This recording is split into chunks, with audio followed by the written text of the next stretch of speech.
మన ప్రభువైన యేసుక్రీస్తు నామమున అందరికి ప్రైజ్ ది లార్డ్. నేటి హెబ్రోను క్యాలెండర్ వాగ్దానము కీర్తనల గ్రంథము 20వ అధ్యాయము 5వ వచనము. యెహోవా నీ రక్షణ బట్టి మేము జయోత్సాహము చేయుచున్నాము, మా దేవుని నామమును బట్టి మా ధ్వజము ఎత్తుచున్నాము. నీ ప్రార్థనలన్నీ యెహోవా సఫలపరచునుగాక. ఈ అధ్యాయము దావీదు గారు రచించినటువంటి అధ్యాయము. రక్షణ గురించి మాట్లాడుతున్నటువంటి మాటలు, దేవుడిచ్చినటువంటి రక్షణ బట్టి ఎంతో జయము కలుగుతుంది అని ఖచ్చితంగా చెబుతూ ఉన్నాడు భక్తుడు. దేవుని రక్షణ, దేవుని నామమును బట్టి రక్షణ పొందుకున్నటువంటి వారి జీవితంలో ఎప్పుడు విజయము ఉంటుంది, ఎప్పుడు ఉత్సాహం ఉంటుంది. వారి జీవితంలో దేవుడు ఉండి వారి యొక్క జీవితమును కాపాడేటువంటి దేవుడిగా ఉంటాడు, భద్రపరిచేటువంటి దేవుడిగా ఉంటాడు, సహాయం చేసేటువంటి దేవుడిగా ఉంటాడు. అందుకని ఈ అధ్యాయంలో మనము చదువుకున్నటువంటి చదువుకుంటున్నటువంటి లేఖన భాగాలన్నీ మనము జ్ఞాపకం చేసుకుని చదివితే ఆయన రక్షణ గురించి, ఆయన యొక్క సహాయం గురించి, మన యొక్క కోరికలను దేవుడు సిద్ధపరిచేటువంటిది, సఫలపరిచేటువంటిది, యెహోవానే రక్షణ అనేది మనకు ఇట్టే అర్థమైపోతూ ఉంటుంది. కాబట్టి ఉదయకాల సమయంలో దేవుడు మన కొరకే సిద్ధపరిచినటువంటి వాగ్దానము, దేవుని యొక్క రక్షణ బట్టి మనము విజయం కలుగుతూ వచ్చింది. మన యొక్క జీవితము జయ ఉత్సాహము కలిగినటువంటి జీవితముగా మార్చుతూ వచ్చాడు దేవుడు. అనేక రకాలుగా ఇజ్రాయేల్ ప్రజలను ఏ విధంగా కాపాడుతూ వచ్చాడు దేవుడు, దావీదుని ఏ విధంగా కాపాడుతూ వచ్చాడు మనకు తెలుసు. ఆయన ఎలాగ రక్షణకర్తగా ఉన్నాడు, రక్షణ కారణభూతుడిగా ఉన్నాడు. ఎన్నో శ్రమల నుంచి, శత్రువుల బారిల నుంచి, అనేక రకాలుగా వారి యొక్క చేతుల నుంచి తప్పించినటువంటి దేవుడు ఇజ్రాయేల్ ప్రజలను, దావీదు గారిని అలాగా రక్షణకర్తగా ఉండి, రక్షణ కారణభూతుడిగా ఉండి సహాయం చేసినటువంటి దేవుడు. మన జీవితంలో కూడా దినదినము ఆయన రక్షణ బట్టి మనము జీవిస్తున్నటువంటి వారముగా ఉన్నాం. ఆయన రక్షణ బట్టి మనకు ఉత్సాహం ఉంటుంది, ఆయన రక్షణ బట్టి మనకు సంతోషం ఉంటుంది. మన కొరకు ఆ కలవరి సిలువలో ఆయన యొక్క జీవితమును మన ప్రభువైన యేసుక్రీస్తు వారు అమూల్యమైన, ప్రశస్తమైన, నిర్దోషమైనటువంటి రక్తముని చిందించి మన కొరకు ఈ భూమి మీదకి దిగి వచ్చినటువంటి దేవుడిగా ఉన్నాడు. నీతి కలిగినటువంటి దేవుడుగా, యథార్థత కలిగినటువంటి దేవుడుగా, రాజులకు రాజుగా, ప్రభులకు ప్రభువుగా ఉండి మన కొరకు రక్షణ ఇస్తూ వచ్చాడు. ఇట్టి రక్షణ మనకు ఆశీర్వాదకరమైనటువంటిది, ఉత్సాహము కలిగినటువంటిది, జయము కలిగినటువంటిది. మనకు ఆత్మీయంగా రక్షణ ఇస్తూ వచ్చాడు, భౌతికంగా కూడా దినదినము ఇజ్రాయేల్ ప్రజలను, దావీదు గారిని ఏ విధంగా కాపాడుతూ వచ్చాడో అలాగే మనలో కూడా కంటికి కనుపాపోలే మన చుట్టూ ఆయన రక్షణ అనే కేడము మనకు తోడుగా ఉంది. దాన్ని బట్టి మనము ఉత్సాహము కలిగినటువంటి వారముగా, సంతోషము కలిగినటువంటి వారముగా ఉండి దేవుని ఆరాధించి, స్తుతించి, ఘనపరిచేటువంటి వారముగా ఉండాలి. మనకిచ్చినటువంటి రక్షణ ఎంతో గొప్పది. దినదినము కాపాడుతున్నటువంటి యొక్క రక్షణ మన ఎడల ఉన్నటువంటి ప్రణాళికలు, ఉద్దేశములు ప్రతివి, ఎన్నో కార్యములు ఎంతో గొప్పవి. దేవుడు మన ఎడల చేస్తున్నటువంటివి ఎంతో గొప్పవి. ఆయన రక్షణ మనము జ్ఞాపకం చేసుకొని, ఆయన రక్షణను మనము పదే మన ఎడల చేస్తున్నటువంటి మేలులు, మన ఎడల చేస్తున్నటువంటి ఉపకారములు, ప్రార్థనలు, వీటన్నిటిని జ్ఞాపకము చేసుకుంటే మన జీవితము విజయములాగా కనబడుతుంది, మన జీవితము ఉత్సాహంలాగా కనబడుతుంది. ఆయన రక్షణ ఎప్పుడైతే మనము జ్ఞాపకము చేసుకోకుండా ఉంటామో మన యొక్క జ్ఞానం మీద బతికేటువంటిదిగా, వేరొక దాని మీద ఆధారపడేటువంటిదిగా ఉంటుంది. అందుకని ఇక్కడ సెలవిస్తున్నటువంటి మాటలు కీర్తన గ్రంథము 20వ అధ్యాయము 7వ వచనములో, కొందరు రథములను బట్టి, కొందరు గుర్రములను బట్టి అతిశయపడుదురు, మనమైతే మన దేవుడైన యెహోవా నామమును బట్టి అతిశయపడుదుము. కీర్తనకారుడు సెలవిస్తున్నటువంటి మాటలు. కొందరు రథములను బట్టి అతిశయపడతారంట, కొందరు గుర్రములు బట్టి అతిశయపడతారు. మనమైతే మన దేవుడైన యెహోవా నామమును బట్టి అతిశయపడాలి. చూడండి, మనం ఇలాగ దేవుని యొక్క రక్షణ మనం జ్ఞాపకం చేసుకుంటే, ఆత్మీయంగా కానివ్వండి, భౌతికంగా కానివ్వండి, ఆయన రక్షణ మనము జ్ఞాపకం చేసుకుంటే ఆయన మీదే ఆధారపడతాము, ఆయన ఎందే అతిశయం ఉంటుంది. ఇలాగ కాకుండా, దేవుని రక్షణ కాకుండా, దేవుని యొక్క మేలులు, దేవుని యొక్క సహాయము కాకుండా, మన జ్ఞానము, మన యొక్క తెలివితేటలు, వీటన్నిటి మీద అతిశయపడేటువంటి వారముగా ఉంటాము. ఇది దేవుని వాక్యానికి విరోధమైనటువంటిది. ఆయన రక్షణ ఇస్తూ వచ్చాడు మన దేవుడు. మన ప్రభువైన యేసుక్రీస్తు వారు రక్షణ అనేకమైనటువంటి వాటి నుంచి రక్షిస్తూ ఉన్నాడు, కాపాడుతూ ఉన్నాడు, భద్రపరుస్తూ ఉన్నాడు. అపాయముల నుంచి, భయముల నుంచి, శ్రమల నుంచి, కష్టాల నుంచి, దుఃఖము నుంచి మనం రక్షిస్తూ ఉన్నాడు, కాపాడుతూ ఉన్నాడు. కోడి తన పిల్లలను ఏ విధంగా భద్రపరుస్తూ ఉన్నదో దినదినము ఆయన వాక్యము చేత మనలను రక్షిస్తూ ఉన్నాడు. ఆయన బలిష్టమైనటువంటి రెక్కల నీడలో మనలను కాపాడి రక్షిస్తూ ఉన్నాడు, భద్రపరుస్తూ ఉన్నాడు. ఇక్కడ అదే రక్షణ చూస్తూ ఉన్నాం. ఇజ్రాయేల్ ప్రజల పట్ల చేసినటువంటి రక్షణ, దావీదు గారి పట్ల చేసినటువంటి రక్షణ మనం చూస్తూ ఉన్నాం. భౌతికంగా వారి ఎడల చూపించినటువంటి రక్షణ బట్టి జయ ఉత్సాహము కలిగినటువంటి వారుగా ఉన్నారు, జయ ఉత్సాహము సంతోషము కలిగినటువంటి వారుగా ఉన్నారు. కారణము, నా దేవుడు నన్ను రక్షించినాడు, నా దేవుడు నన్ను రక్షించినాడు అని దావీదు గారు చెప్పగలుగుతూ ఉన్నాడు. చూడము ఏ పరిస్థితుల నుంచి దావీదు గారు రక్షించినాడో మనము 1వ వచనం చదివితే, ఆపత్కాలముల మందు యెహోవా నీకు ఉత్తరమిచ్చును గాక, యాకోబు దేవుని నామము నిన్ను ఉద్ధరించును గాక.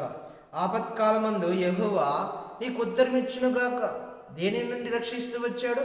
ఆపత్కాలము నుంచి రక్షిస్తూ వచ్చాడు. ఎన్నో ఆపదలు, ఎన్నో కాలములు, ఆపద కలిగినటువంటి కాలములు, భయములు కలిగినటువంటి కాలములు, దడిచిపోయేటువంటి కాలములు, ఇలాగా ఆపత్తులు ఎన్నైతే ఉన్నాయో ఆపత్కాలములన్నిటి నుంచి కాపాడినటువంటి దేవుడుగా ఉన్నాడు. ఇక్కడ భక్తుడిని కాపాడుతూ వచ్చాడు, ఇలాగ రక్షిస్తూ వచ్చాడు.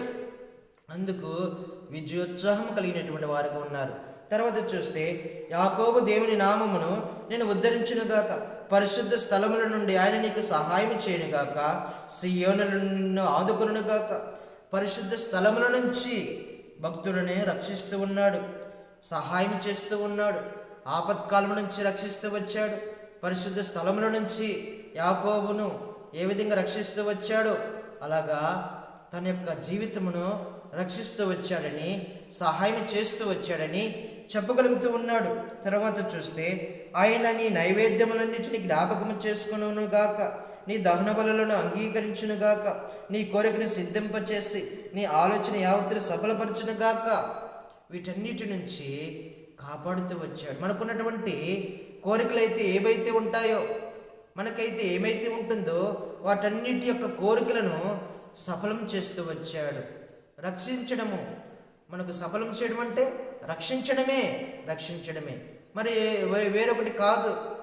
ఆయన నైవేద్యమును జ్ఞాపకం చేసుకునొచ్చు, నీ దహన బలులన్నిటిను అంగీకరించునుగాక. మనం చేయవలసినటువంటి కర్తవ్యం మనం చేయాలి. మనం చేయవలసినటువంటి ఆజ్ఞానుసారముగా జీవితం కలిగినటువంటి వారముగా ఉండాలి, వాక్య నిబంధన కలిగినటువంటి వారముగా ఉండాలి. తద్వారాగా దేవుడు మన యొక్క ప్రార్థనలను అంగీకరిస్తాడు, సమాధానం దయచేస్తాడు. మనము ఏమి చేయకుండా, ప్రార్థన అక్రత కోరకుండా, పరిశుద్ధ స్థలంలోనికి రాకుండా, దేవుని ఆశ్రయించకుండా మనము ప్రభువాన్ని రక్షించంటే రక్షించడు. మనము చేసేటువంటి కర్తవ్యం మనం చేయాలి.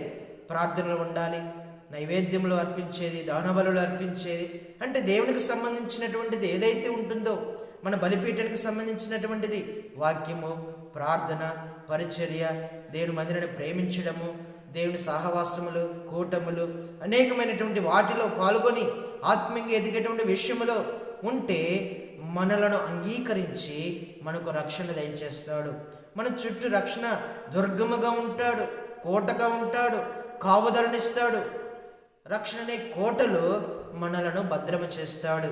ఇలాగ మనము జ్ఞాపకము చేసుకోవాలి అనే రక్షణ గురించి మనము జ్ఞాపకము చేసుకోవాలి. తర్వాత చూస్తే 6వ వచనములో, యెహోవా తన అభిషక్తిని రక్షించునని నాకిప్పుడు తెలియను, రక్షణార్థమైన తన దక్షిణ హస్త బలము చూపును.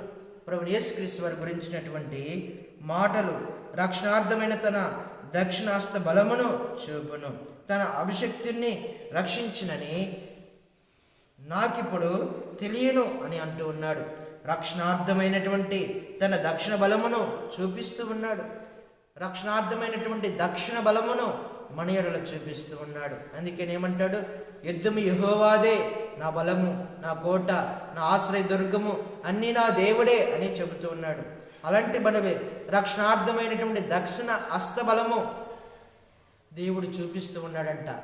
తనకు చూపిస్తూ ఉన్నాడు, దక్షిణ హస్తబలమును చూపిస్తూ ఉన్నాడు. తన యొక్క దేవుని యొక్క బలమును చూస్తూ ఉన్నటువంటి వాడుగా ఉన్నాడు. మనము దేవుని మీద ఆధారపడాలండి. దేవుని యొక్క అడుగు జాడలు నడవాలి. దేవుడు చెప్పిందే చేయాలి. దేవునికి వాక్యానికి విరోధముగా నడవకూడదు. ఆయన యొక్క ఆలోచనలు తలంపుల్లోనే మనం ఎదిగేటువంటి వారముగా ఉండాలి, వృద్ధి చెందే వారముగా ఉండాలి. ఇలాగ ఉంటే మనము దేవుని యందు అతిశయపడతాము తప్ప మనకున్నటువంటి దానిదందు దేని యందు అతిశయపడము. మనకేమున్నా సరే ఆయన వలన కలిగినటువంటివే. మనకి ఏది ఉన్నా సరే ఆయన లేకుండా మనకి ఏది కలగలేదు, ఆయన వలన కలిగినటువంటిది. అందును బట్టి ప్రభున యేసుక్రీస్తుని బట్టి అతిశయపడాలి, జ్ఞాపకం తెచ్చుకోవాలి. మనం రక్షిస్తూ వచ్చాడు, కాపాడుతూ వచ్చాడు, గొప్ప రక్షణ ఇస్తూ వచ్చాడు. ఈ భౌతికంగా ఈ జీవితకాల యాత్రలో, పోరాటాలలో, ఆపత్కాలములలో దేవుడు తన పరిశుద్ధ ఆలయంలో నుంచి సహాయం చేస్తూ ఉన్నాడని జ్ఞాపకము తెచ్చుకొని మన యొక్క జీవితమును ప్రభుని యేసుక్రీస్తు వారి వైపు మరలొచ్చుకొని ఆయన రక్షణ జ్ఞాపకము చేసుకొని జీవించేటువంటి వారముగా ఉండాలి. తద్వారాగా మన జీవితము ఎంతో మేలుకర్మగా ఉంటుంది, ఎంతో ఆశీర్వాదకర్మగా ఉంటుంది. దేవుడు ఆశించిన కోరిక మేరకు మనము దేంతో ధన్యులముగా జీవించగలుగుతాము. తర్వాత ఇక్కడ చూస్తే 8వ వచనంలో, వారు కృంగి నేల మీద పడి ఉన్నారు, మనము లేచి చక్కగా నిలుచుచున్నాము. యెహోవా రక్షించుము, మేము మొరపెట్టినప్పుడు రాజు మాకు ఉత్తరమిచ్చునుగాక. మమ్మల్ని రక్షించుము, మొరపెట్టినప్పుడు, ప్రార్థన చేసినప్పుడు రక్షించేటువంటి దేవుడు. వారు కృంగి నేల మీద పడి ఉన్నారు, మనము లేచి చక్కగా నిలవబడుచున్నాము. దేవుని మీద ఆధారపడేటువంటి వారు, దేవుని మీద అతిశయము కలిగినటువంటి వారు, వారు చక్కగా ఉంటారు. వారి జీవితంలో చక్కగా ఉంటాయి. లేకపోతే వారి జీవితంలో కృంగిపోయినటువంటివిగా, నిరాశ కలిగినటువంటి జీవితంతో, దుఃఖకరమైనటువంటి జీవితంతో వారి కాలమును వెళ్ళబుచ్చేటువంటి జీవితముగా ఉండేది. కాబట్టి ఉదయకాల సమయంలో మనము జ్ఞాపకము చేసుకోవాలి. ఆయన రక్షణ గురించి జ్ఞాపకం చేసుకోవాలి. మనకు ఆత్మీయంగా మనకిచ్చినటువంటి రక్షణ జ్ఞాపకం చేసుకోవాలి. భౌతికంగా ఈ జీవితకాల పోరాటాలలో మనల్ని ఏ విధంగా కాపాడుతూ ఉన్నాడో, రక్షిస్తూ ఉన్నాడో దాని జ్ఞాపకము చేసుకున్నటువంటి వారముగా ఉండాలి. మనము మొరపెడుతూ రావాలి. దేవుడు మనకు చుట్టూ రక్షణ దుర్గం అనేది కాపుదలగా, భద్రతగా దేవుడు ఇస్తాడు. ఇక్కడ కీర్తనకారుడు, ఇజ్రాయేల్ ప్రజలు అలాంటి స్థితిలోనే ఉండి మొరపెట్టుకునేటువంటి వారుగా ఉన్నారు. వారు జీవితములు ఎంతో ధన్యకరముగా మారుతూ వచ్చాయి. దావీదు గారి యొక్క జీవితము ఎంతో ధన్యతకరంగా మారుతూ వచ్చింది. మన జీవితము కూడా ఈ ఉదయకాల సమయంలో మనకిచ్చినటువంటి రక్షణ, మన కొరకే, మనకు రక్షణ ఇవ్వటానికి మన కొరకే చనిపోయి సమాధి చేయబడి 3వ దినాన తిరిగి పునరుద్ధానుడుగా ఇస్తూ వచ్చాడు. గొప్ప రక్షణ ఇస్తూ వచ్చాడు. నశించిన దాన్ని వెతికి రక్షించి గొప్ప రక్షణ ఇస్తూ వచ్చినాడు. రక్షించిన నాటి నుంచి నేటి వరకు కూడా ఆయన రక్షణ కాపుదల దుర్గము మన చుట్టూ ఆవరించబడి ఎంతో జయము కలిగినటువంటి జీవితము జీవిస్తున్నటువంటి వారముగా ఉన్నాం. అందును బట్టి మనము దేవునికి కృతజ్ఞతాస్తుతులు చెల్లించి ఆరాధించేటువంటి వారముగా ఉండాలి. ఇక్కడ మనం చూస్తే, యెహోవా నీ రక్షణ బట్టి మేము జయోత్సాహము చేస్తున్నాము. ఈ మాటను ఆధారము చేసుకొని ఆయన రక్షణ జ్ఞాపకము చేసుకొని మనము దేవుని ఆరాధించి స్తుతించే వారముగా ఉందాం. ఇట్టి మాటలు దేవుడు దీవించి ఆశీర్వదించునుగాక. ప్రార్థన చేసుకుందాం. పరిశుద్ధుల ప్రేమగల తండ్రి, మీ దయగల నామాన్ని బట్టి వందనాలు, స్తోత్రాలు. ప్రభా, ఈ ఉదయకాల సమయంలో మాతో మాటలను మీ లేఖన భాగాలను బట్టి వందనాలు. మీరు ఇచ్చినటువంటి రక్షణకై ప్రభా మిమ్మల్ని ఆరాధిస్తూ ఉన్నాను, స్తుతిస్తూ ఉన్నామయ్యా. ప్రభా, రక్షించిన నాటి నుంచి నేటి వరకు ప్రభా మా కొరకై మీరు సిద్ధపరిచినటువంటి ప్రతి ఒక్క రక్షణను బట్టి, కాపుదలను బట్టి వందనాలు, స్తోత్రాలు చెల్లిస్తూ ఉన్నాం. దావీదు గారిని ఏ విధంగా కాపాడుతూ వచ్చారు, ఆపత్కాలంలో నుంచి ఏ విధంగా కాపాడి భద్రపరుస్తూ వచ్చారో ప్రభా మా జీవితంలో కూడా ప్రభా అలాంటి రీతిలో ఎవరైతే ఉంటూ ఉన్నారో, ఆపత్కాలంలో, శ్రమల్లో, దుఃఖములో, వేదనలో, నిట్టూర్పులో, చెప్పుకోలేనటువంటి వ్యాధి బాధలతో ఉన్నటువంటి వారు ఎవరైతే ఉన్నారో వారి చుట్టూరు మీ రక్షణ కేడము భద్రమును దయచేయమని ప్రార్థన చేస్తూ ఉన్నాం. రక్షణ దుర్గముగా కాపుదలగా ప్రభా వారి చుట్టూ ఆవరింపజేసి వారికి గొప్ప రక్షణ దయచేయమని ప్రార్థన చేస్తూ ఉన్నాం. తద్వారా మీ దగ్గరకు వచ్చి మరపెట్టుకుంటే సహాయం చేసేటువంటి దేవుడు. ఇలాంటి రీతిలో ఎవరైతే ఉన్నామో ప్రభు మా యొక్క ఆకర్తలన్నీ తీర్చి మీ నామానికి మహిమ తెచ్చుకోమని ప్రార్థన చేస్తూ నేను ఆ ప్రార్థన ప్రభు యేసుక్రీస్తు పరిశుద్ధ నామములు ప్రార్థించి అడిగి వేడుకుంటూ ఉన్నాము తండ్రి. ఆమేన్. అందరికీ ప్రైజ్ ద లార్డ్.